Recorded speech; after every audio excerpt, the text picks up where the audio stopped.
2011 was a great year for movies. We had hits such as Thor, the final Harry Potter, and Fast 5. But some of last year's masterpieces flew under the radar from the popular eye. Let's take a look at one interesting movie that went unnoticed.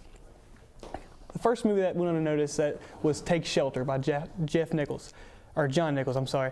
And it was a fantastic piece of Americana set in Ohio about a regular family guy who just loved his family and worked hard, and middle-class family, white picket fence and 2.5 kids.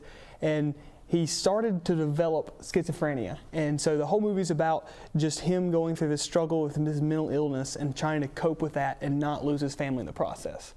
Where can you actually find this movie? Because I actually haven't heard of Take Shelter. Yeah, just like John Nichols' last movie, Shotgun Stories, it really went unnoticed.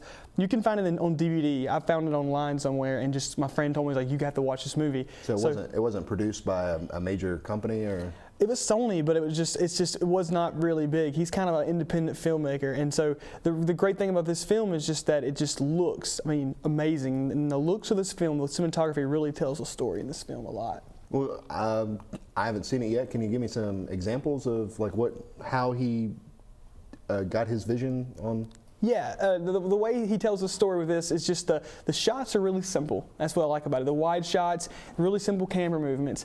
The set looks authentic. Where he is on location looks authentic. Anywhere from the silverware, from the cups they use, the dining room table, to the car he drives, the truck he drives. It's just like everything makes you feel like you're there. And since it's based in like a really anywhere America, it just gives you this feel like, it's authentic. And so he has this, you start getting attached to this man. His name is Curtis, and you start getting attached to him. And when he starts struggling with a serious illness like schizophrenia, you really feel for this, because he's just trying to just provide for his family, and then boom, it's starting to deteriorate. And so that's what I really love about this movie. And the movie takes in a great twist at the end, so you have to go see it, because it's got a twist that it's amazing. I definitely will try to find it. Yeah.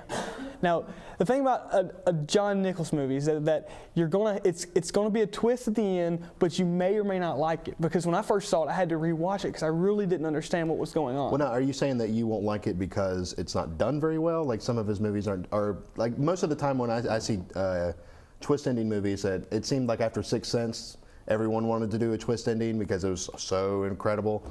But like M. Night Shyamalan, that's his big thing, and then everybody's tried to copy it. Yeah. So how does Nichols make it unique?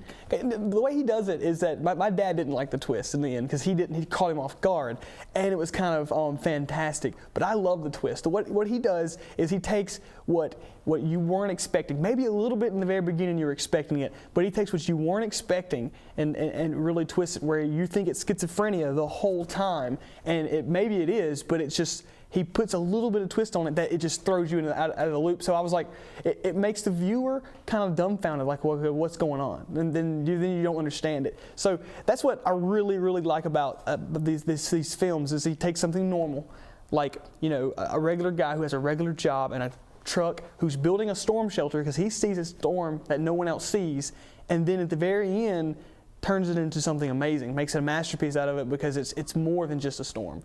And so it's more than just all this. So, you got to go see the movie. John Nichols, he did it again. Well, I will definitely be sure to check it out. Okay. Well, that's all in the entertainment section.